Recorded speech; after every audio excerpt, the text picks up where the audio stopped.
Some exchange betting companies run short-lived promotions, like months-long offers of low commission. At BetDAC, we wanted to change the way we did things, so we set our commission at 2% permanently. That's 2% on football, horse racing, golf, almost any sport. 2%. That's just one way that BetDAC is changing for the better. For the better, like you. BetDAC, the 2% commission exchange.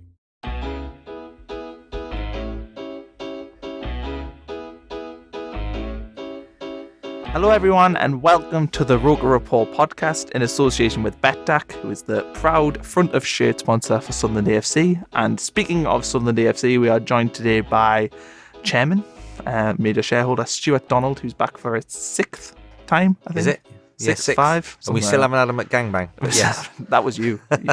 The offer was on the table. So we're here to talk a lot about contracts. I think it's going to come up. Transfers, a few other nitpicky things to do with the stadium. You know, you come in here and you have to like constantly fight, don't you? I'm always having to give you things to fight back. Never get praise. Oh, yeah. Yeah, you don't get too much praise. That's modern football. Yeah, that's the way it is. So this season, we'll start with this season so far. Played Charlton at the weekend. Were you there? Yep. Yeah, I was there. Yeah. Enjoy it? All apart from their goal. And that, well, I didn't enjoy the first half an hour of the second half. They were honest, weren't they? And first half we should have got that second goal, which would have changed the dynamic. And then we get back in it. I thought we did well to get back in it last 15 minutes, and we looked like, you know, we had a chance of winning it then. And you know, when you take a lead in any of these games, it's frustrating when you don't win them. You know, but in context, you know, they're fourth, very strong at home. And the teams at the top of this league, you know, if you look at the weekend, Portsmouth and Luton both went to top, you know, well, in Norwich's case, right at the top, you know, championship teams, and they both got results. So the teams at the top of this league are no mugs. And where were you sitting? Away end? I was in the away end, in the last section, right to the left.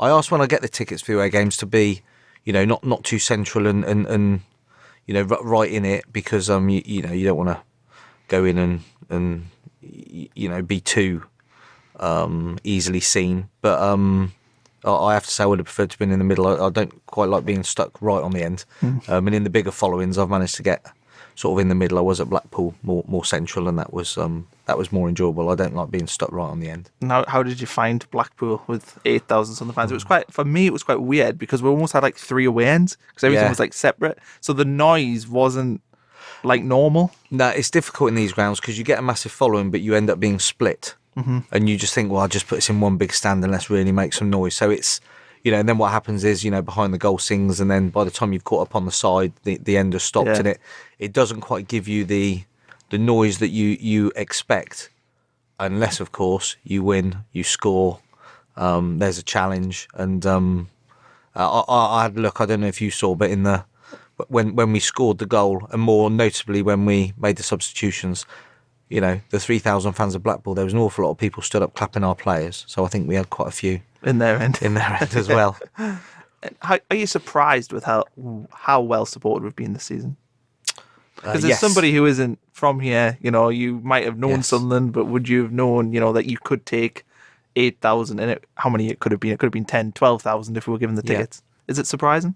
Yes, it is. Yes. Although I've very quickly got used to it, and now the expectation levels are high. You know, we're looking at the Luton game going, you know, that they've responded that, you know, their fans are going to be here in number, and I'm thinking, well, could we get another 40,000?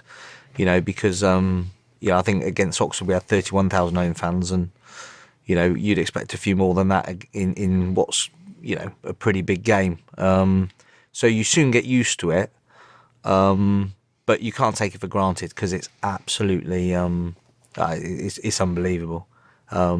It makes you immensely proud to be involved, to be fair. It's fantastic. In the Bradford game, 46,000. Like, you set the target 40. Yeah. I think I said to you and Charlie, I was like, you'll get more than 40. Yep. And you was like, not sure. No. But there we were, pretty much a sellout. It went boom. Yeah, I think the home end was pretty much sold out. And Bradford brought a hell of an end as well. Yeah, but I mean, yeah, it's fantastic. You can't say enough about the support. The only thing when you see it is it just makes you even more determined. You realise how much, you've got the hopes and dreams of these people, and you get that in the away end. When you go in these away ends and you see, the passion and the commitment of the fans. You just you realise how important it is for you to try and give people a happy weekend and a happy outlook on their football club, because it makes such a huge difference to an awful lot of people. So speaking of the outlook for the season, do you think we're on course to achieve our aims? Third place outside the top two. Had a bit of a, I don't want to say roby, but Christmas period we did drop a few points where we maybe weren't expecting it. So the minute we are on the outside looking in, but do you think we are where we need to be? Are you happy?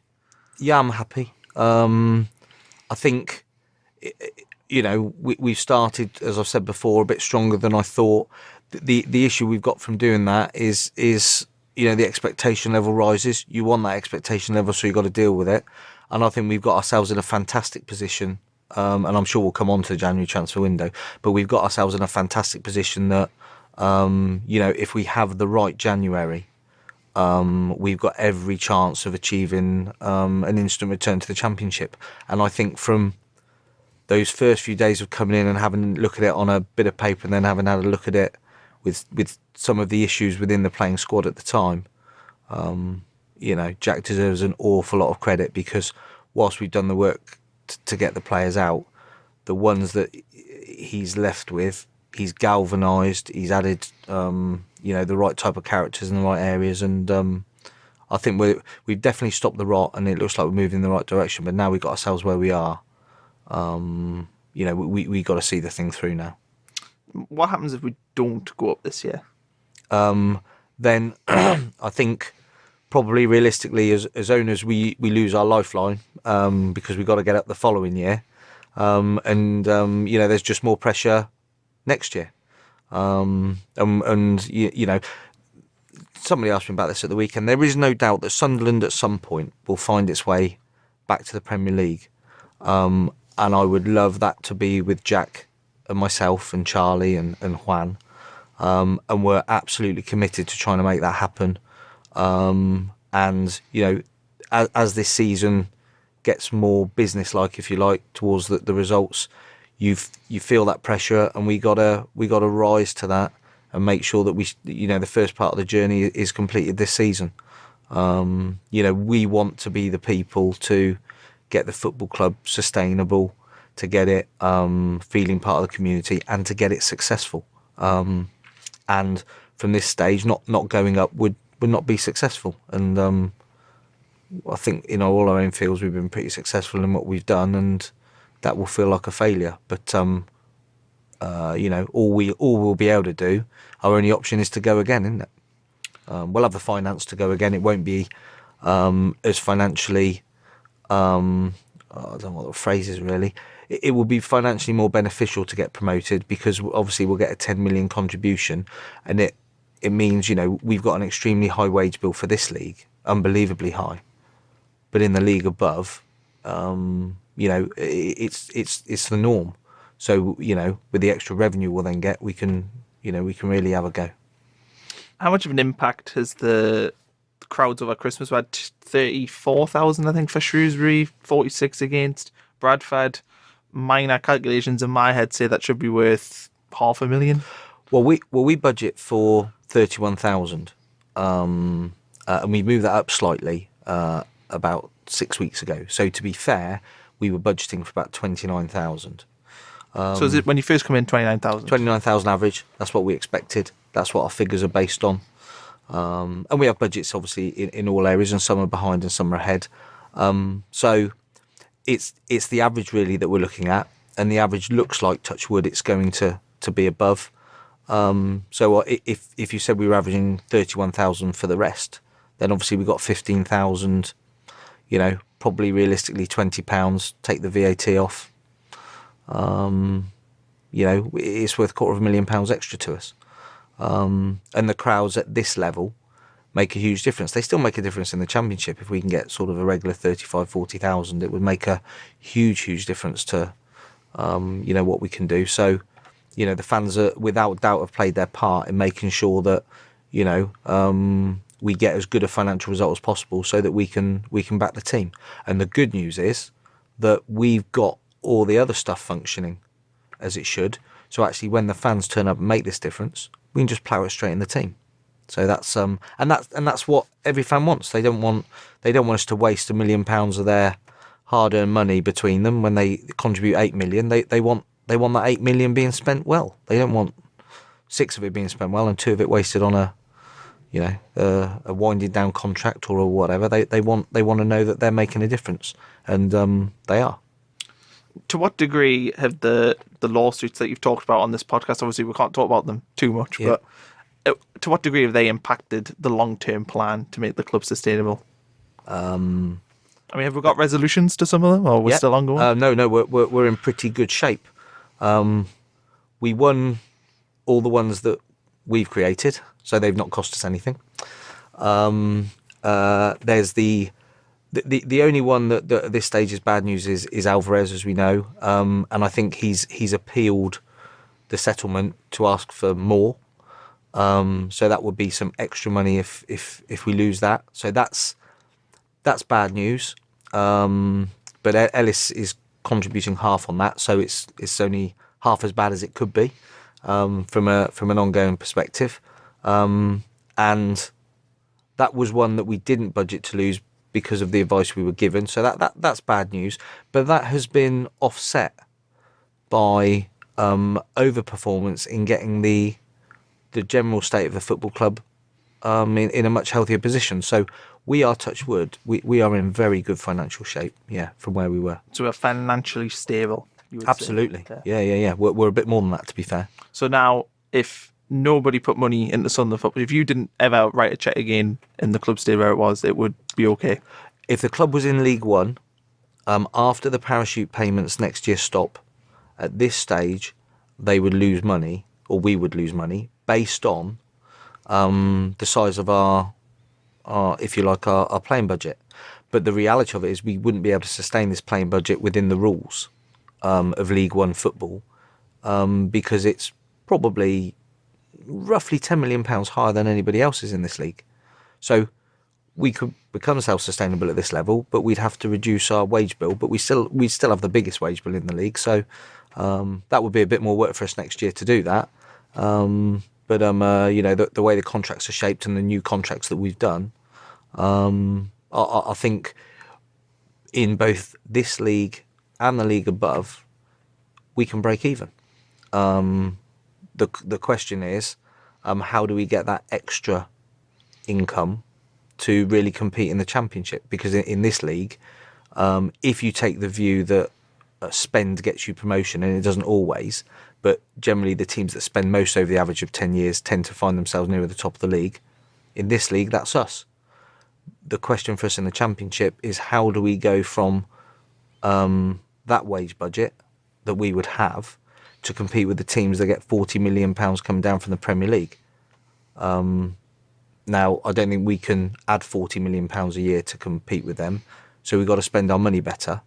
But we don't want to accept we're 40 million worse off. We want to try and be inventive and find ways to get that down and spend that money well. So that would be our challenge. And that's, the Championship is going to be the most difficult target if we get there at some point. Okay, let's jump to contracts and agents and transfers, which is all the juicy stuff that I'm sure everyone's listening to this for. So we'll start with Josh Maja. So everyone knows contract deadlines passed. He's said, his agent has said that he won't be signing it. So I kind of wanted you to go through the process from start to finish with Maja, so fans have got an idea of when we first started talking to him, what all the correspondence has been to where we are now. And I know that's probably daunting for you to think about right now. But well, the first thing I'd say about Josh, which is similar to Lyndon and some of the other players, if I'm honest, the contracts that we've inherited for them are ridiculous from the football club's perspective. And what I mean by that is that when these young lads come into our academy, if you think about it logically, they're signing 2 or 3 year deals. I think 3 is the longest you can sign, but you can sign options for the length of time, I believe, that you've got the contract. So in Josh's case, we signed him for 3 years. So common sense tells you that for the first 2 years, he's going to be learning his way. He's unlikely to get in the first team. And in the last year of his contract, he's got a chance of breaking through. So surely, when we negotiate the contract in the first place, we should protect ourselves by putting extensions in that say, if Josh makes 5 first-team games or Linda makes 10 first-team appearances, then we automatically get an extra year on his contract, but probably at a higher price. But we get the protection of the extra year. What we've done is put it completely the wrong way round, so that actually Josh or Lyndon get in the first team in earnest this season, playing week in, week out, and their agents then see a value to them. It's quite natural. But we got no protection of any length of contract. So we're now forced to negotiate, and this is not something that we'll have in the future, because I'm not going to do this every 6 or 12 months, that our young players who break through to the first team, we have to renegotiate the contract with the agent thinking and I'm not saying all agents thinking this, but I can make more money if he moves away than he can at Sunderland. So I'm as an agent, I'm going to try and make more money by getting him a move. Because all he's got to do is see out 6 months of his contract. Now, I'm not saying the players think like that, but as a football club, we should protect ourselves from that. It would have been far more logical to say to Josh, if you play 5 games, we'll double your wage and give it, but you give us an extra year. And if in that year you play 20 games, we'll double it again and we get another year. Then we're protected.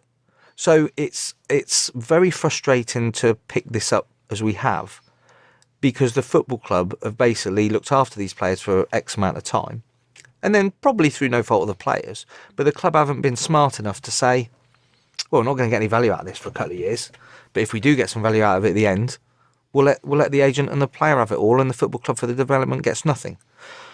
So I'll give a commitment to the Sunderland fans, and it may mean that we lose 1 or 2, but we won't have this in the future. The lads in the academy now, if they're going to negotiate a contract, I would expect us, and we've given this instruction already, to make sure that we're fair to the player, but we're also fair to ourselves, and that if the players develop within our structure and start playing first team football, that their contract gets extended. That is just basic common sense. So I'm really frustrated about that. So obviously that means we then picked up Josh with a year to go. So we let the transfer window go through to the end of August, busy time. Then we started to look at the contract. So September, October is when the process began. Now, what I would say is I've spent an hour and a half with Josh today and Jack Ross. Obviously, the stuff's come out at the weekend, and I suppose to tackle that head on first of all. A few people say we should keep it within house. Well, we've kept it all within house up until then. Nobody knows, quite what it is. We're negotiating with Josh. It's all moving along. And then I got a phone call saying that Josh has turned his contract down. Jack knew nothing about that. I knew nothing about that. And we also got told, shortly there'll be a montage of Josh on Sky TV showing all his goals. You're coming up to a really big weekend where it's important, and you automatically think, God, everyone's going to say Josh has turned his contract down, that the fans might turn on him because, as fans, we think Sunderland's the place to play football and we want some loyalty, and we've been loyal to him. And they haven't got the full picture. So my initial thought is, I haven't answered all the Josh Maja questions before. Jack's managed that very well, and batted it off whilst we're negotiating. We don't want to make it public. We want to keep it private. But what we won't have is we won't have it going out to, if you like, the press, for us then to be put in a position where we have to answer without giving some semblance of actually what's going on. So that's why it's become public this weekend, and people can disagree or agree that we shouldn't have responded or we should. But, the basic premise of what was being said is Josh Maja has turned his contract and his deadline's expired. Well, his deadline didn't expire Friday. I'm not quite sure who said that or why they've said that. That wasn't the case. The deadline, a lot's been made of this deadline. Yeah. Was there a deadline? Yes. Because, and I'll say it again to Josh today, the reality of the situation is we want to know and we need to plan. He's got his future to look after, but we've got to look after the football club.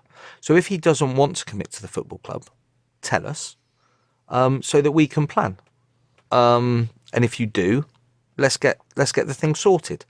So we've tried relentlessly to get this contract situation done. And Josh, to be fair, has maintained all the way through that he wants to stay at Sunderland Football Club.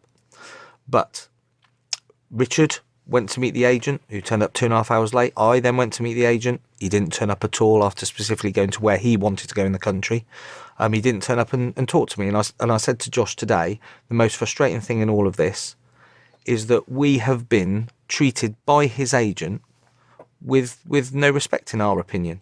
Now, his agent, as we've been having dialogue over the weekend, I don't think I'm his most popular individual. It'd be fair to say he's not mine.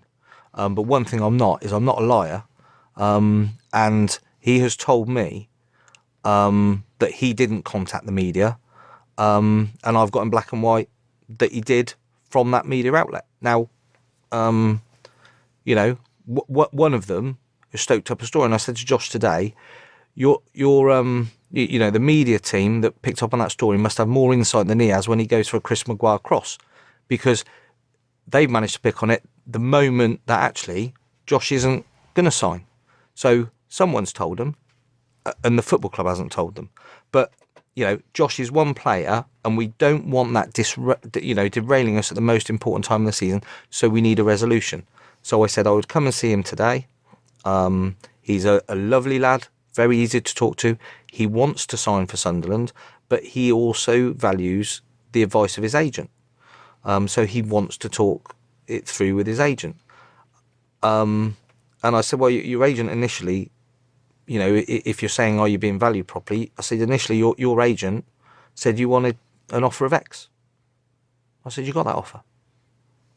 I said, if you say to me, for argument's sake, you want to earn 10, 25, £3,000 a week, whatever the figure is, and don't get me wrong, we bartered up that process through October and November to the stage where finally we go, okay, we'll meet it.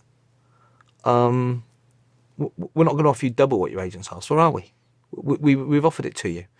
And I said, I can also understand, and you've got to understand this from Josh's perspective, his feet can set his life up forever and his family's.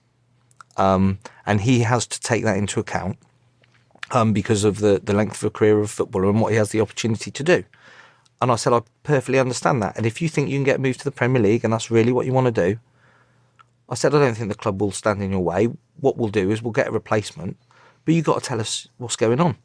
And I said, your agent isn't communicating until the point at which he wants to have a go at us saying that we've, told Sky TV that he's moving. Or turn his contract down. Why would we do that? We don't need to sell Josh. We don't want to sell Josh. We want Josh to be part of our squad. He is saying the same. So in this, it is unbelievably frustrating. But we have spent 2 months or 3 months trying to get a deal done with Josh. His agent's not turned up. He's turned up late. He hasn't responded. And I said to Josh, why is that?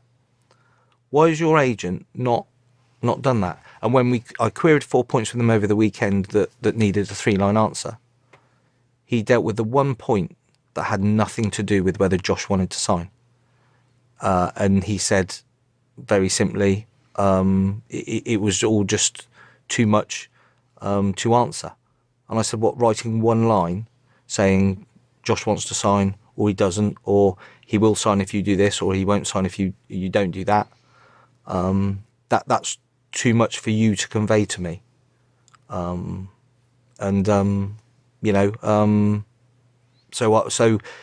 the agent's also now spoken to Jack, who's told, I think, the agent that, he doesn't think that the way he's conducted himself is correct. And we've said to Josh that his agent is a reflection of him in that sense, but he's a young lad, and we don't expect to be treated like that. We don't treat Josh like that. Josh takes all that on board, and we'll try and get a resolution very quickly on this. We're about the stage now that we need to decide one way or the other, and whatever it is, Josh Maja will move on and we'll move on, whether that's with together or separately. And if you ask me to call which way it would go, Josh has said he wants to stay. He said that today. And we might, I've suggested putting a provision in there in case somebody does come in. Obviously what we're talking about is a release clause there. But I said, you're 3 months away from earning no money. or 5 months or whatever it is. You might get injured, you might this, that and the other. And if you want the best of both worlds, why don't you ask? Why doesn't your agent say, all right, this is the offer now, but I'd like a release clause for X? He hasn't asked us. Why has he not asked us? Because if we put a release clause in there, it means somebody's got to pay us X amount. And I might be wrong, but the more a football club pays us, the less they can pay the agent. And you know, what does the agent get if Josh Maja stays with us? Not as much as if he moves. Now, the agent is saying the complete opposite of that. He's saying that he just wants the best deal for Josh, that he hasn't contacted Sky or anybody else about Josh, and that we've released it. That's what he says. So I think, you know, if you like, they're the facts, and people can decide for themselves whether they think we've acted improperly or the player's agent. But that's all scenery. It doesn't really matter. What matters is not ruin our team spirit, not ruining what we're trying to build, creating a culture whereby everybody wants to be here for all the right reasons, and we treat people with the right level of respect. And Josh Maja has done that as well. But I don't think, you know, if I arrange a meeting for someone, it doesn't matter whether I'm arranging a meeting with my cleaners, the ticket office ladies, somebody I want to buy a business with, or anyone, I flipping well turn up. And if I can't turn up, just like when I was going to be late today, I'll text you and let you know. Yeah. I am late, but at least you knew I was going to be late. That's where we are. And when there is an update specifically on Josh, we will do it. But the ball is in his court. He has said he wants to sign. He wants to talk to his family, and he's going to tell us once he's talked to his family what he wants to do. And we've given him a couple of days' grace on that. So if Josh does leave, do we have replacements lined up? You got an idea of the sole player you want to go for? Yes. Good to see you're prepared. Yeah. Oh no, we're prepared for January. Yeah. And has anybody came in for Josh yet? Have you had anybody on the phone? No. So when we see, you know, Premier League sides are interested in him. I've had teams on the phone to me saying that he's been mentioned to them by his agent. Yeah. Look, my view on where Josh is as a footballer, and I am just the same as everybody. I'm just a fan, but I would say Josh has scored a lot of goals in League One. He's got a fantastic touch. He's developing well. But do I think his game is yet ready to play where his agent's telling me he or where these clubs are in the football pyramid? I think he needs a bit more development. But that's my personal opinion. But the football clubs that are coming on to me are saying the same thing. They're saying that they like him, but let's see him in the Championship, or you know, there's areas of his game to work on as always. And Jack's doing that with him. There's no doubt the boy is a talent, and I'm sure at some point he may well play Premier League football or top end Championship football. But he's got a big decision to make. He's got to get the balance right. And what I said to him was, you can have the best of both worlds. You can have the security of being at Sunderland for 3 years and earning good money, very good money, that keeps you safe. And if you really want an option to manoeuvre somewhere else, depending on the detail, or a right to match if someone comes in, then ask for it. But they haven't asked for it.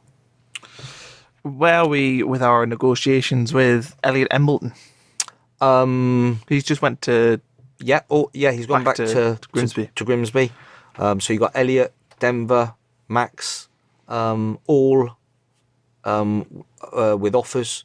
I think they've all received their offers, or they're about to. Contract offers. Does that include Molyneux as well? Molyneux's gone out as well, so his agent's been talked to. So you've got Luke. There's 4 of them, aren't there? Yeah, and then there's also Reece James, Adam Matthews, and Robin Reuter, I think. That are out. They're out. Is Reece out? Did he do a 1-year deal? I think he did a 1, but he might have had he possibly has an extension for another year, maybe. I think it's a 2-year deal. I might be wrong. I've got on my sheet him being down as 2 years. And then all the others have been spoken to. So they all know where they are. The ball is in their court. One or two players I think will move on and not be renewed. and the others will have to decide if they want to renew the offers we've put to them. Because obviously Embleton's the main one that I look at. I'm like, England, Youth International, bright future, done really well at Grimsby, so sort of... Well, he's got to say yes then. Desperate for him to say. Andy Nelson's been linked with a move away to Barnsley. He's out on loan at Darlington at the minute. What's the situation with him? That's the first I know of any interest from Barnsley in him. I will check that. But at the moment he's out getting game time and we're monitoring how he's doing. Is the club under any obligation to sell before buying during this window to ensure we remain within the financial constraints that you agreed with the EFL? No. I expect us to buy, not sell. And do you envisage any of the high earners leaving? An Oviedo, a McGeady, a Cattermole, is it? No, I don't think so. And has anyone expressed a desire to leave? No. Getting through these ones quite quick today. Jack Ross said he expected a player to sign in the early part of the window. Yep. Where are we with that? We've seen 2 players today, both of whom we would hope would sign relatively quickly. And without names, what positions? Opposite ends of the pitch. Centre back and a striker. Centre back and a striker. So is that irrespective of what happens with Josh? You're bringing in a striker? Yes, I would think so. And I suppose you've sort of answered this, but I'll put it to you anyway. We are hovering on the verge of the top 2, but do we have the ability to make 1 or 2 big signings? When I say big signings, I mean Charlie White level £1 million sort of signings. Yes, we didn't pay £1 million for Charlie. How much was Charlie? That's what they wanted. We haggle hard, that's why he took so long.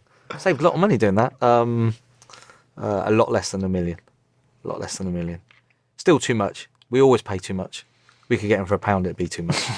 But no, we can we can do whatever Jack wants to do, within reason. We have to remember we're League One. We have to remember, the current wage structure. We don't want people coming in, unsettling the boat, earning, twice or 3 times as much as all the new players that we signed. So they've got to fit into that. I'm sure there will be a view then that, there's an uplift if we get in the Championship, because that's what I'm sure the players signing will be hoping that we can do that and everything else. But will we back Jack Ross? Yes. For every reason, it makes complete sense. We need to reward the fans. It adds capital value to the football club. It's moving in the right direction. Promotion is what we're all here for, because we want to be successful. It'll be easier to attract players. We have got ourselves in a position whereby it would be criminal of us not to strengthen our squad to try and make sure that we have the best squad for the back end of the season, and we are committed to doing that. And Jack knows that, but that is down, because I'm going to swerve here, that is down to Jack and his management team and Tony Coton and Richard to pick the players. We have had a very good, as I said, financial 6 months, and we have money in the pot, and we haven't got it because there's a bit cash flow, but it's only cash flow, so we'll put it in, and Jack can, if he wants to, can get what we perceive are the right signings. But we were on this months ago.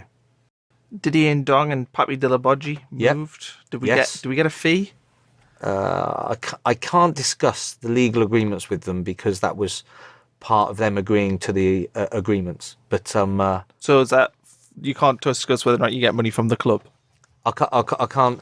Yeah, all I can say is that we reached an agreement with Papi and Didier. As part of that agreement, and read into it what you will. I'm open. I will tell the fans whatever I'm allowed to tell them because it's their football club. But I can't reveal the detail. But it can't be a coincidence that both ended up at the same club. Well, I don't know. Yeah, I don't know. It's good news. We are in quite a good financial position, and certain things have helped. If you get my drift.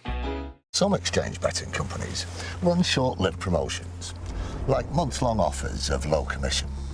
At BetDAC, we wanted to change the way we did things, so we set our commission at 2% permanently. That's 2% on football, horse racing, golf, almost any sport. 2%. That's just one way that BetDAC is changing for the better. For the better. like you. BetDAC, the 2% commission exchange.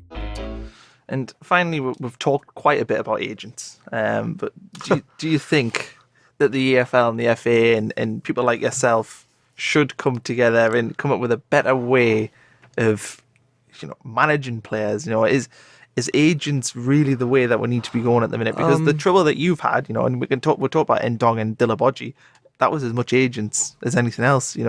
Surely clubs can't, Well, if you listen to Didier in his latest, he didn't want to come. So why does he come? Well, yeah, because the agents... Because someone probably told him to come. Yeah. It's frustrating because it's the easiest thing in the world, I would have thought, to make much more transparent and straightforward. Now, I don't know the exact stats on this, but I think the FIFA recommendation for an agent's fee is something like 3%. And I think some figures were released saying that the agent's fees worldwide last year, or whenever it was, were £480 million. Some of the transactions that we hear about, if people knew how much was being charged, and again, going back to Josh just quickly, I said, make sure you earn the money your feet deserve, not your agent. And I think, for me, I don't really understand how football has got itself in this position, because that £480 million isn't staying in the game, is it? It's not like the good old days when Liverpool would buy a player from Oxford United, I remember, for £1 million. I'm pretty sure Oxford United got £1 million for that. And I'm pretty sure when Sunderland sold a player 20 years ago, they got what was quoted. There's too many people taking money. It is not a great place, but all I can do is try and make sure Sunderland doesn't, in that sense, have its pants pulled down. But again, they're a necessary evil, so you have to balance that. And there are some agents, to be fair, when Max Power signed. I mean, I was there. I wanted to meet Max, and I happened to be up, and I met his agent. Great guy, sensible deal, perfectly reasonable. It was the same with Chris Maguire. These guys were down the line. You got to catch the ones that just are in it for themselves, not for their players, because they exploit players who don't really have the experience or the knowledge, or the brains. And I would have thought it's incumbent on the footballing bodies to turn around and say, we'll select a panel of lawyers or where the fees are set, and they'll represent you. And I don't understand why that can't be done, and some rules can be made. But I work in insurance industry and the leasing industry, both regulated by the FCA. You can't do anything without signing anything. We have to tell our clients after 4 years, if they've been with us 4 years, you've got to go and search somewhere else. You don't get Tesco saying to Sainsbury's, you've been coming here 4 years, go and try Sainsbury's. Yeah. So I'm sure if you can get that level of regulation in one industry, surely we can do a better job than looks to being done. I mean, if you talk to everyone knows it goes on. Everyone, if you talk to any manager or chairman, they're like, and we all moan about it quietly behind the scenes, but there just seems to be an acceptance that that's the way it is. But as you, as a football club owner, surely, you would think about trying to start this movement, because I know you're in League One, which means that realistically, the national pressing isn't probably going to pick up on you talking about agents. But as Sunderland get higher, if we were in the Premier League, surely you're not going to go, right, I'm not paying £2 million to an agent to sign a player. Why is it that the clubs are just so happy to just be like, right, that's the way it is? Why are we not trying to change it? That might make me not suited to owning Sunderland in the Premier League, because I'm not having the football club pay. Well, the agents' fees were paid last year. It was like £4 million, wasn't it? We had the second highest in the league. How? We barely signed a player, but... Yeah, but in selling players, I mean, we had to do a little bit of this in the summer. We had one club want a player, and if they didn't deal with that agent, they weren't going to sign the player. So we had to pay the agent. We had to pay the agent the fee they requested, or the club were going to pull out.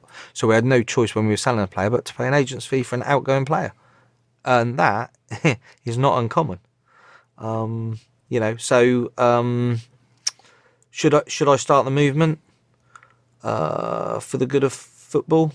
It's not the good of football, it's the good of yourself, really.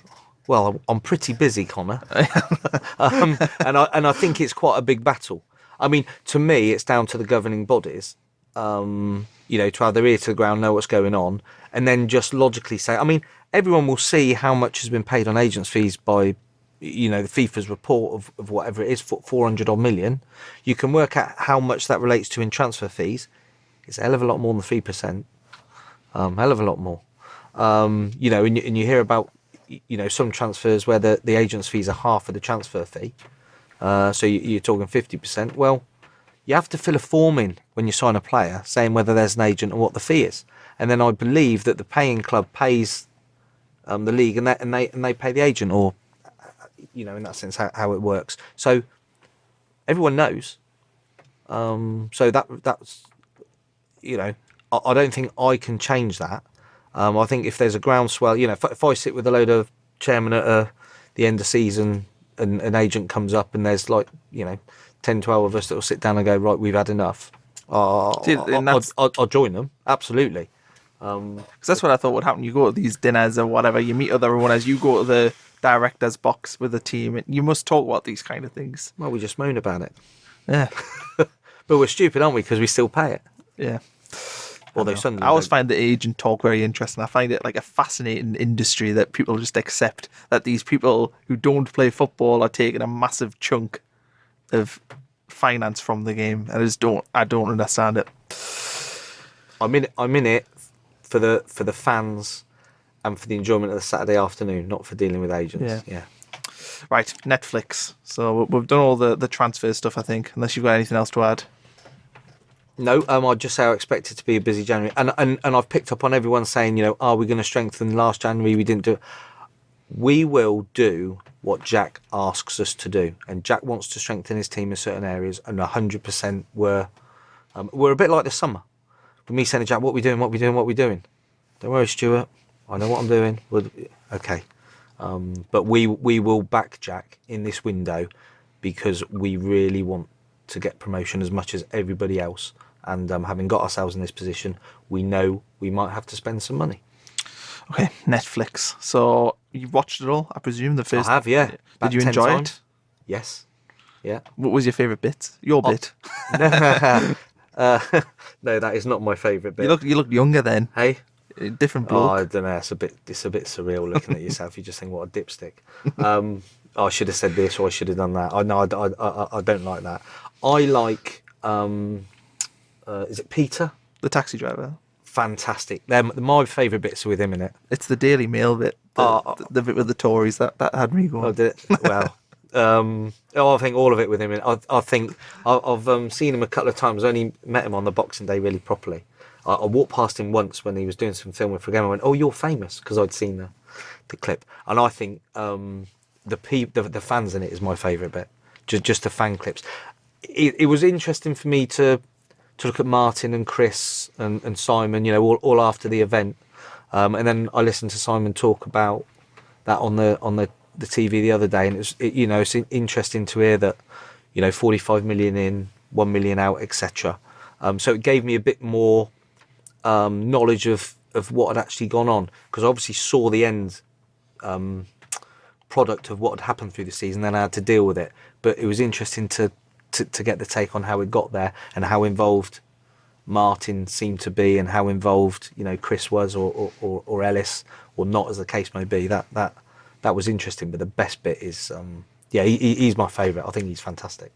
What are your expectations for season 2? And I know they're filming here right now, but you can't be nasty. You said you were allowed. I don't know. I mean, I've tried to be as accommodating as I can be with it, because I firmly believe that there are 4 or 5 football clubs in this country that are global, and Sunderland, I think, unless it becomes really successful in the Premier League, doesn't have that chance of becoming global, even though it's a massive club.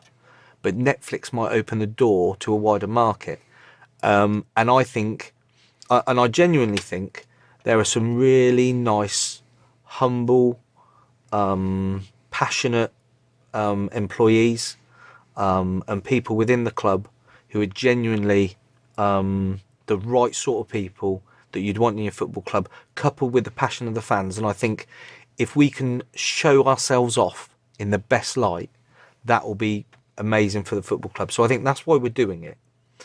And what do I think it will show? I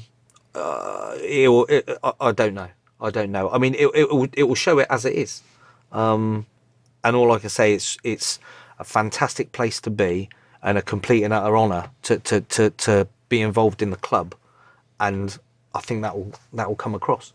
Are you worried about, any backlash of content? And the reason why I asked this is, if Chris Coleman had stayed manager here and we'd had Aidan McGeady, and you see that scene where McGeady, lays into the tactics, are you worried that something like that might happen? A player might say something about Jack Ross and the way the team was maybe picked. Are you worried? Not at all. No, they might be saying stuff about me, etc. I mean, or whoever, or Jack, or no. I mean, it comes out after the event, so you deal with it after the event, and you just answer it honestly. But perhaps, Aidan doesn't like Jack. Perhaps George Honeyman doesn't like Aidan. Perhaps Lyndon Gooch thinks I'm an idiot. I mean, I don't. It might come out. If it does, it does. But I don't think any of those things are true, by the way. Well, I hope they're not. It's just there to be seen. And I think if you do something like that, you have to accept that you get the good with the bad. And if people don't like certain things that come out on the show and they want an answer as to why or where or whatever, well, ask and explain it. And we'll have to accept that, there'll be some highs in it and some lows. And has it had any impact in regards to website hits, merchandise sales? I know we've changed the name of the strips from last season to Netflix Home and Netflix Away. I quite enjoyed. We did have a few left over, but they're selling quite well now, actually, in America. But has it had an impact? Yes, it has. Yeah, a big impact. Yeah, big impact. Yeah, lots. I mean, internationally, the number of more followers we've got is quite a lot. In America, I think there's already 200. Well, I don't know. It'd be more than that now, but there were 250 people signed up to the Supporters Club, I think, in America, and we've got to capitalise on that. Yeah, we've got to, make ourselves as globally attractive as possible, and I think Netflix will happen that. Now the show's there, and the response has been great. Yeah.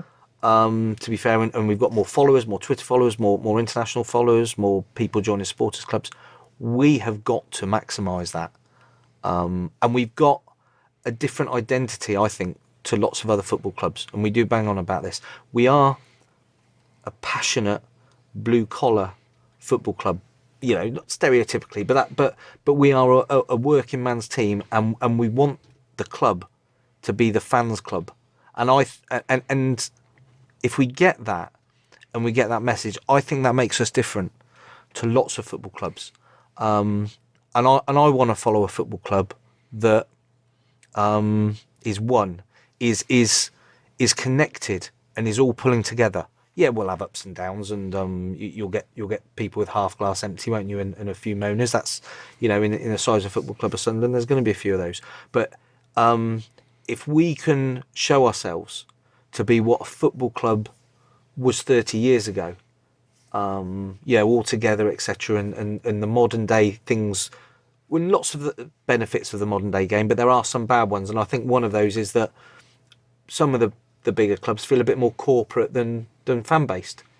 And if we're different to that, we might just have a USP. Are you aware of the viewing figures for the documentary? No. Be interesting to see. Yes, I know. I have asked. Yeah. Okay, I've got some questions now. These are more logistical questions. Start off with the galleries store that's closed. Yep. I don't know if you want to just explain the reasons why. Well, the reasons are purely financial, same as the Debenham store. We were split over 3 sites. I think the way we did our figures wasn't correct, really, if I'm honest, to making it look whether or not these shops are self-sufficient. Because what you look at is when you shut the shops, you're going to lose some trade, but you're not going to lose it all. And how much more expensive is it for you to sell a shirt in these arenas? Well, Debenhams took a percentage of the turnover, but of course it's a percentage of the turnover, not the profit. So actually it was quite a huge amount of the profit. So, we were always if we hit target in Debenhams, the rent for the floor space was going to be 100,000. And I think the football club mentality on that was, great, we've done $1 million turnover. And I'm like, well, if we're going to spend £100,000 a year, why don't we have our own shop? Because I had a look at the Mothercare there that I think that was empty or whatever it was. We could have had that for half of that, and we'd have had a shop 10 times bigger. So the numbers didn't make sense in Debenhams from that perspective, and we weren't selling enough. And the galleries is exactly the same. So the idea is that we'll drag it back in, get our online presence right, get the sale volumes so that we fully understand them, and the merchandise range will probably be slightly different. And then my view would be, if we want to go out to these areas, let's buy the shops. Let's at least have an asset. Let's not do a deal whereby we're going to lose money every year and rent it, and the only one that benefits are the landlords. Let's have a plan. Someone mentioned to me about having a bus. I mentioned that driving down to Charlton. Great idea.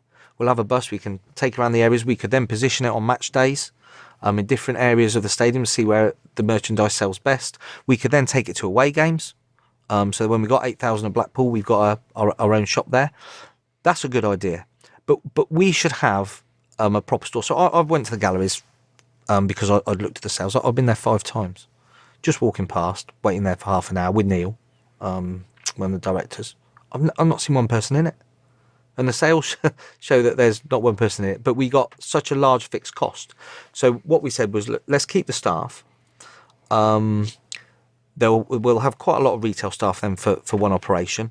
One of the things that you might have on your list is the ticket office, which the girls work extremely hard in there. But one of the things about a football club is it's cyclical with how busy it is for a match day. So we're training our retail staff to go on the ticketing and our commercial staff, so that when we have a busy time, rather than have however many we've got, everyone can just down tools, jump on, and then go back to their normal job when the peak's gone. So the idea is on retail that we bring it to the club, we do better online, and then when we go out to the community, I think the bus is a good idea, but a proper unit should be just that. The store in the galleries and in Debenhams, they're quite small. It's just Sunderland specific. It's whatever. Why don't we just go a little bit bigger? Why don't we have a proper store, a much bigger one, in the right area that we own? So that's what we will look at. But that is probably in earnest something for the summer, because I get that we want to be out in the areas that are one or the other. It is convenient, and for those people that it's convenient for, I'm sorry that we've ruined that aspect of their ability to get something. But we were paying an awful lot just for that, and the sales just don't warrant it. I mean, but by shutting those 2 stores, I think that realistically, if you accept a bit of a drop in the sales, I still think it's £250,000 we've saved. And what's happening with the current store? Because you've mentioned that the retail's going to be dealing with tickets, so does that mean you're going to link them together? Is the ticket office going to be the club store? What we've had designs for and architects is that what we were going to do is the bottom of Black Cat House, we were going to gut and open. So that's the ticket office, just for anyone who doesn't know the ticket office. Yeah, so the ticket office. We were going to gut that, put it into a shell, and put a super duper new club shop there, because we think that's a much more sensible location. And we know that there are issues with the ticketing. It's quite an old system. So at the same time, we've agreed to get a new ticketing system. So is that the online thing? Well, it's just a complete new ticketing system. We've had quite a lot of people whinging that. I mean, it's difficult to use. Yeah. I mean, this is a modern ticketing system. It's one of those off the shelf. All the big clubs use 1 or 2 providers, so we've gone for one of those, and then update our card entry system, the Fortress system that we have to work all the turnstiles. That needs updating at a cost of about 150,000. So we've taken the view that we'll do that. We'll get a new ticketing system as well, and the ideal scenario is to move the club shop from where it is to that building, so that when people come to the game, it's much easier to access that, because I think the club shop really, I understand why it's there, but it's on the wrong side of the ground. The same with Quinsbar. Yeah, that's on the. I don't know if that's something you probably can't move that, but it would be. People would be more likely to go to that bar if it was on the other side. Well, maybe not move it, but we could put another bar in the other side, couldn't we? So these are all things that we're looking at. I mean, honestly, Connor, we are up all night. I mean, you asked me, when do I get downtime? All the time I'm thinking about what we can do to improve the revenue and get a better experience. And there's so much we haven't done yet. that's frustrating. But I've come up today to do some jobs. I haven't done any of them yet because I've got waylaid on other things. But this is a job. Yeah. Well, this is the first one that I've got planned that I'm actually doing. So we've kind of talked about your to-do list, but what is currently top of your to-do list, and not just today, but what is the thing that's most pressing at the moment? Oh, there's more than one, and we're working on a number at the time. So obviously the bus that I've touched on, the retail operation, we got a good girl that runs that for us, that's been at the club for years and lives and breathes it, and I think her along with a couple of others sort of doing it, we can get a better result on that. So the retail is a big area, and the global marketing is another big thing that Charlie is on, so that's what he's doing. But most of it at the moment will focus on the playing side in January. So the retail is the biggest single thing that the fans, I think, will notice. Speakers, we've had a lot of people say. I think it's the south stand that struggles most with it because the scoreboard blocks it. So we've gone around and tested it all because obviously we've heard the complaints, of course. So we've gone around and tested it all, and we know which ones are where. We made a temporary improvement for the Boxing Day game to see if some of those temporary improvements would cost a couple of £1,000 to see if what difference that would make.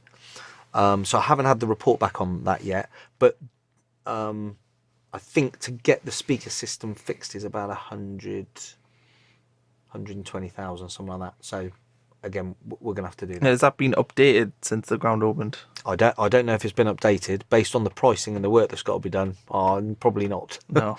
Yeah. So I think the issue is some of the speakers work and some of them, just need replacing. I'm in the West Stand. It's fine. Yeah. Like I don't really have a problem. Okay.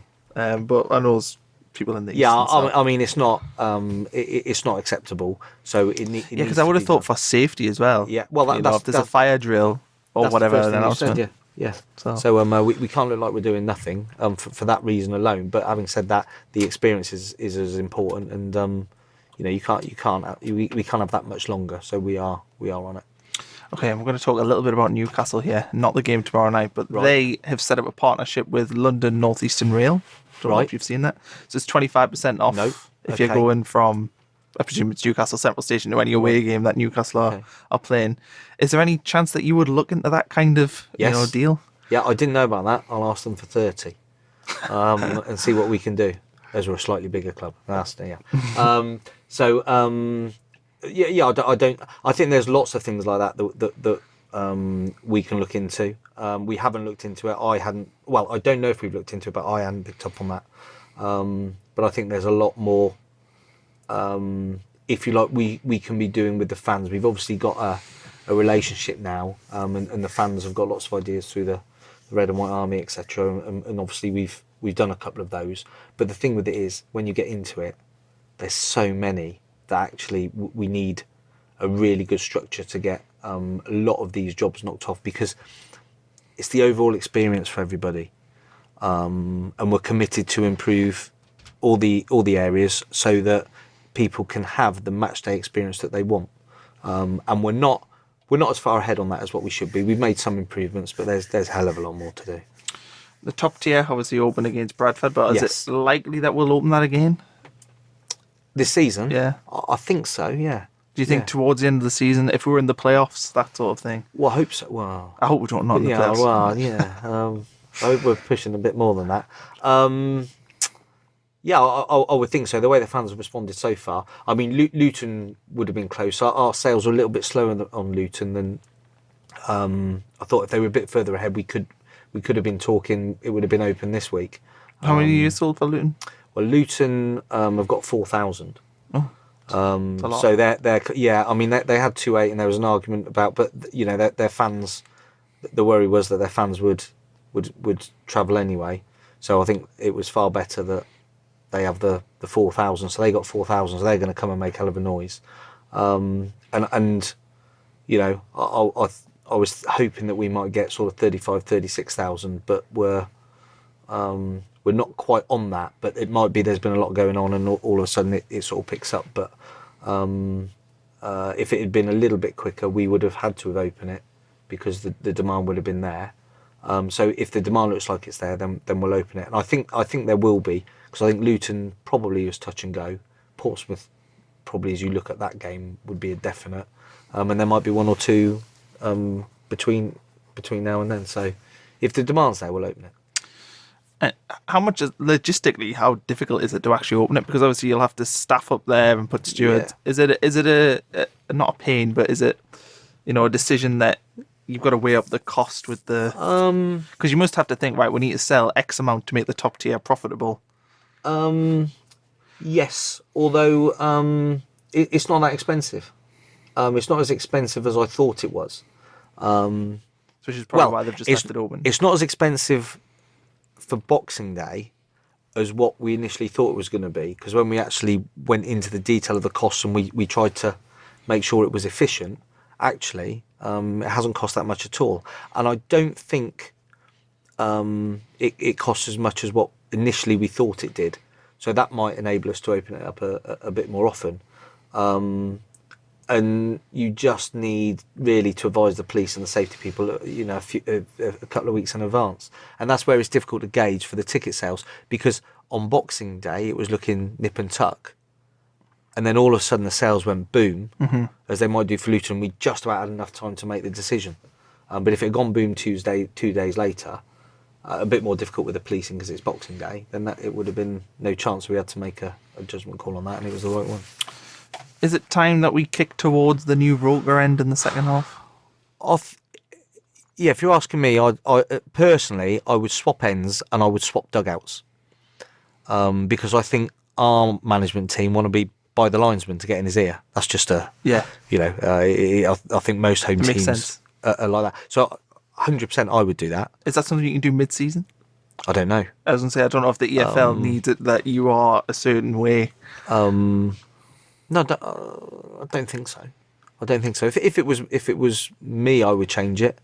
And I've thought that, but to be fair, I've only raised that in my own head. I haven't said to Jack or anybody else, what do you think about this? It's probably something you have to do. I don't think you could do it mid-season, because the people behind the other stand would be like... Well, I'm also very superstitious. And at the moment, touch wood, I have not seen Sunderland lose at the Stadium of Light. In a league game? We at the cup. We lost a cup game. I've not seen them lose. Not seen them lose. Only seen them win, and occasionally a frustrating draw. But I have done lots of things on a match day. I'm the world's worst for leaving my tie in the car, and then I come in to give me a tie. 1 week they gave me a black tie. Not a chance. So I always wear the red and white tie, so I had to have it. I have to leave the boardroom by the certain exit, and twice I've walked out the wrong door and walked back in and gone round. I have to have Kevin Ball sat next to me and Angela sat next to her, and a few times, first few games, they were sat all over the place and I had to drag them around, but they get it now and they sit there. And there are just certain things that I do. So I'm quite superstitious that until that changes, that's why I've not mentioned it, because sod's law, if I say it, it'll be wrong. I changed the music. Albeit I got a lot of flack for that, but that was actually someone in my office that does. But I took it for the team. The chin, it was me. That was a big one for the chin. Yeah. No, I got that all wrong, didn't I? Charlie 1-0 there, and I changed it, and we drew, didn't we? And the team didn't seem quite as up for it as they do with Charlie techno DJ I was gonna music. Say Charlie's so house music. That was my fault. And I'm very much like that, and you take the blame for that one. You should have done the post-match press conference. Yeah, I couldn't. I've lost that one. There's no recovery from that. Have you thought about moving the away fans? No, I haven't thought about it. Well, I've thought about it, but I think the plan was set in place for the season. So I just thought to myself mentally, that's one for the summer, and I like us having the lower bowl, if I'm honest. If we can get it full, then I think that's better. I've just noticed a Netflix man came behind my head, which means you'll see my bald spot. You have to put a logo there. Didn't know there was one the way I look at you. Will there be any more beanbacks this season? We did it for Accrington. Yeah, I think so. I thought we were doing it for Portsmouth, but obviously we didn't, and I haven't debriefed. I think we're going to sell out the away game. I think we sold it out late. Right. I think I spoke to Tony about it. Yeah, but I would do it. I think our fans. I think we can. As with all those things, we tried it. There's lots more we can do to improve that experience and make it a bit of an event. And I think we should be doing that. Yeah, and I think the closer it gets to the end, I mean, it's not quite nice to have, isn't it? All the fans together on a match day, jumping up and down, hopefully, and enjoying the result if that's how it can be. And I would say, why would we not do them? Okay, we're in the final 6 now. Okay. And they're all logistical questions, nothing too much to worry about. Have you thought about the fan zone adopting, it's like do you know the Hadrian Teepee that's in Sunderland? No. They've got like outdoor teepees they've got bars in them. Have you ever thought about having that as the fan zone so that you can open it all year round? So instead of it being, completely outdoor, you have more of a, somewhere nice to go, which is... Well, what my suggestion was is that we should have it in the Beacon. Yeah, somebody did say that as well. Yeah, because we had that on Boxing Day. So that, and to me, it should be there every week. The Beacon is Sunderland. It's Bob Murray. It's the community. It's everything we want to do with the youngsters. Lots of good projects in the area. It's the perfect facility to do it. It's warm. It can accommodate us, and I think they'd be glad to really feel as much a part of the club as they can, and what better way to have them host our fans on a match day. So my preference is the Beacon, and I think with a bit of sensible dialogue that should be possible every home game. It was also said that there was 2 acts coming to the stadium like this summer in regards to a concert. Not by me. Yeah, just one. There's one. There is talk of another one, but I think it's taken too long now. Yeah. So I don't think the second one will be happening. Just the Spice Girls. Charlie said you've got loads of tickets for just the Spice Girls. If you want one, Connor, I can find you one. You sort of take it out and go see the Spice Girls. It's actually my friend who wants to go. Oh, of course it is. Yeah. Yeah. I'm not interested in the Spice Of Girls. course you're not. I'd take the wife. She likes Spice Girls. Pre-season plans? Anything lined up? Yeah, I've got it on my laptop here. I've just been given the details today. So I'm just hot off the press. I'm just haggling the price before I say yes. Is it abroad or is it? It is abroad. Okay. Somewhere warm. Yes. Okay, good. Is there any scope for a membership scheme that benefits fans who can't attend every game but want to build up loyalty points like a season ticket holder? So I think my brother works away. Yeah. And he's only back for like 3 months of the year. 4 months of the year. So he picks certain games, but if he had a membership scheme, it means he could go to away games because he would be able to say, every year when he's back, he wants to go to every game, but he can't go to, the August to October and the March to May. Is it possible that a fan could get a membership number, like a season card number, where they could still apply for away games and go to certain home games, or is that something that's just too complicated because we've got too many away fans? Well, anything's possible.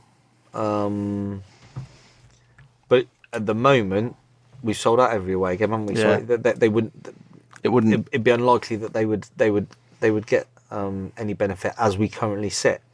Anything's doable. I think I just need to sit down in a quiet room for 10 minutes with Chris Waters and work out, with somebody who understands what you're after, to see how we could facilitate that. I expect we could facilitate it, but whether or not, I say whether or not currently it would be of benefit, probably not. Hopefully, if we can keep the away followings up, and then in the future, we just want to keep being successful. So hopefully, it would stay that way. It's difficult because those people, I suppose, that make the games are the rightly or wrongly are logically the most deserving to get the tickets, and that's the current stage we sit in. But I don't think there should be an ability of us to recognise what you're saying with a structure. I just can't think off the top of my head exactly how we do it, but yes, it would be possible. I suppose membership schemes as well. Barcelona's famous for it. Like they have, you pay to be a member. Is that something you would think? Because we've got so many fans dotted around the world. I think so, and that would be interesting. I mean, I've just had arrive this week from my office in Oxford. I've bought 2 wall-size maps, all done up, all labelled up Sunderland, so I can put in there, all the pins. So I've got all the supporters clubs around the world. So I've got one of America, one of this country, and I want to see all the supporters clubs on there. And I want to then have a meeting with Chris Waters, whoever's doing it, saying, why can't we have a supporters club there? What are we doing about one? And build that brand. I'm absolutely all about that. And of course, if those people then want a membership scheme whereby the club get a contribution, whether it's by watching the games or by buying a shirt or whatever it is, that's all going to help us. So I think that's what Charlie's talking about with this strategy. So I think a membership scheme is something that will happen, but when we do it, we've just got to get it right. And finally, the allocated tickets, the donated tickets, sorry, Yes. to the foundation. Yes. Was there any feedback from how that went? Did everyone? Well, how did you distribute? I know it was a foundation distributed them, but did They you get did. feedback? Yeah, which was all very positive. But I think, I saw a few people that and they messaged me saying that, a few people had put them up for sale. And that was gutting, to be fair. Yeah. Because, I can take a view on that. I'm got a larger bank balance than some people that will have given in, and I can be a bit more philosophical about it. But I think some people really did give, by the sound of it, their spare money at Christmas for these people to attend games. So to find out for a few of those that, as with all those things, a few people have not taken it in the spirits it's meant was pretty galling, actually. That was upsetting. But I think you have to be also at the same time realistic and take the view that 95% of those people that got the tickets really benefited from them. They had a good day. And I checked on with the guys about when the last time Sunderland had a 45,000 gate was, and the feedback came back from the team that they think it was Liverpool. But on the Liverpool game, apparently we had to give, or we didn't give them, but they were discounted, and almost giving away 6,000 tickets. Well, we didn't do anything for that.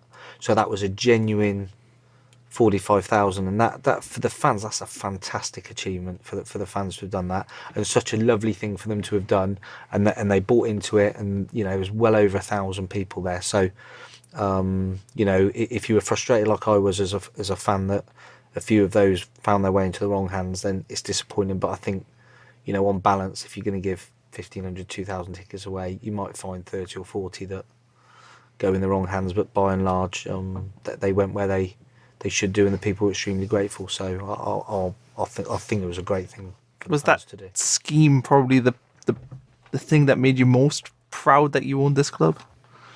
And did that show you what sort of club it was? Well, it did make me proud, but I have to say, being part of this football club is amazing. I mean, it's such an honour to be involved, in such a privilege to look after it.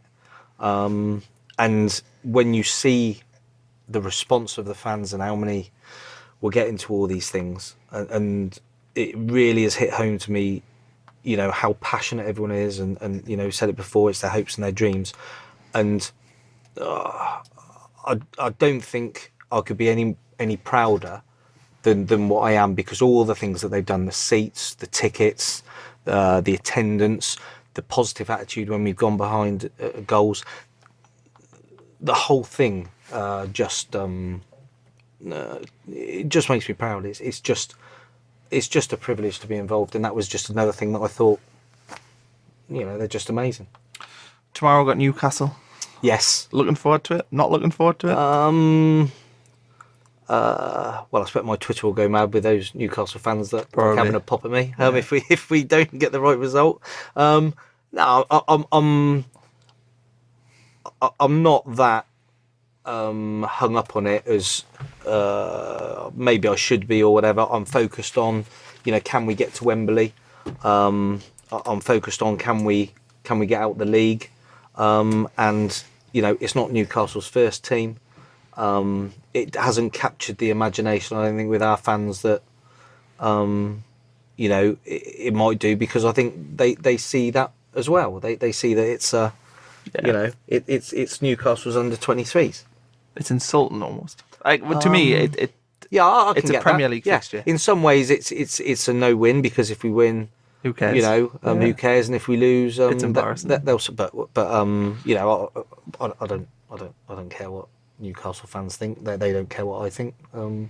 They concentrate on their football club and we'll concentrate on ours. What I care about is, can we get to Wembley in the Checker Trade, and can we deliver promotion? And that's, the Newcastle game is I'm more interested in the Luton game, if I'm honest. Cool. Do you think you'll make the money back from policing? Well, of course, a lot's been made of that, and of course, the difficult thing is at the start. Although we've said, can we have less Newcastle fans here because of concerns? When we budget for the pricing, we don't know whether the EFL are going to say yes or no. So we have to budget worst case scenario. Will we won't make much money from it at all. And the police are concerned because of this other game that happened before where there was a bit of trouble, but it wasn't a first team game. It was last year. It was the under-23s. They were ripping out all the seats in the south stand. A lot of fans have come on to me and said, well, what if they rip our seats out? Well, I'm not sure what the rules are, but the good news is it's a cup game, so I think we would split any profit. So I'm sure if they decide to deface our stadium, we'll be saying to Newcastle, well, your fans have done it, so we'll keep your bit of the money. So in effect, any damage that Newcastle fans do, they'll be paying for. So it's vandalism. It is against the law. Well, we'll see what the view is, but I would hope we wouldn't do it. If we went to Newcastle for a game and damaged their stadium, and Newcastle said, you can pay for that, I would think morally that's the right thing to do. Are you worried about their fans being in the home end? No. We'll deal with it if they are, I presume. You can't. If Watson maybe, you can't. I know what you mean. You can't necessarily. You can't spend your whole life worried about things that might or might not happen. If they are, they are. They're not supposed to be, and I expect if they sit on their hands and are well behaved, if that's how it goes, then we won't know. And if they celebrate in a too unrowdy manner or cause trouble, and hopefully they won't have anything to celebrate anyway, then we'll have to deal with it, won't we? So it is what it is.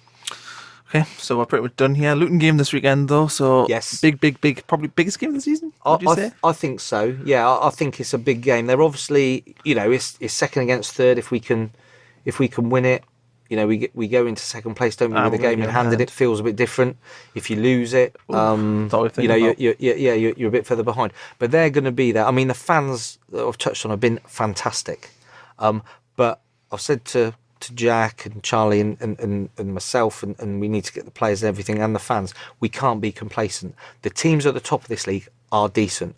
We all need to turn up.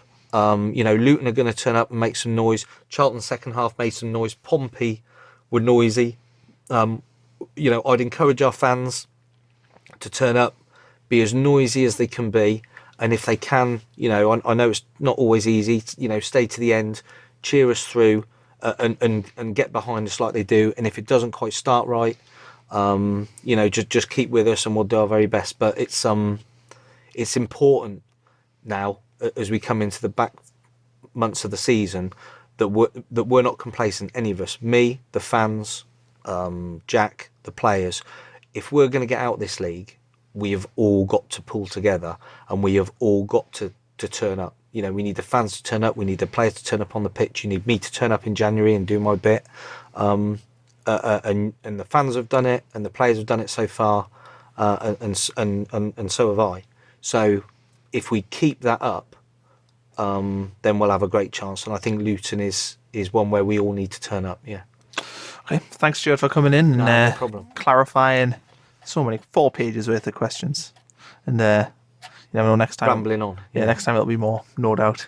And thanks, Netflix, for coming in. And you'll see us in a year's time. Let's hope so. Yeah, on there, show my ugly faces and see my bald spot. So yeah. Well, we can compare it in a year's time. You think? See if I might get a hair transplant. No. You can donate. I'll do a Just Giving page. I was going to say, I can't donate any hair, can I? You could donate the finances. Thing is, if you get one as well, maybe get 2 for 1. Oh my gosh. Yeah. No, there wouldn't be any point. I'm sure even that would fall out after a year of I'll be fine. Sunderland. Yeah, but maybe budget it for when you retire.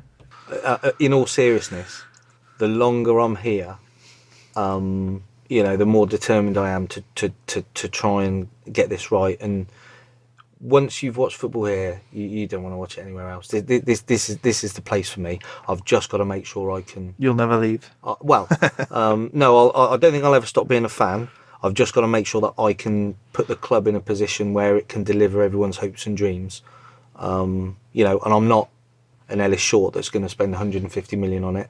But sometimes that doesn't work either. But I am more determined than I've ever been, and it just gets stronger every day to try and deliver for everyone. And you know, I'll do that for as long as everyone wants me to.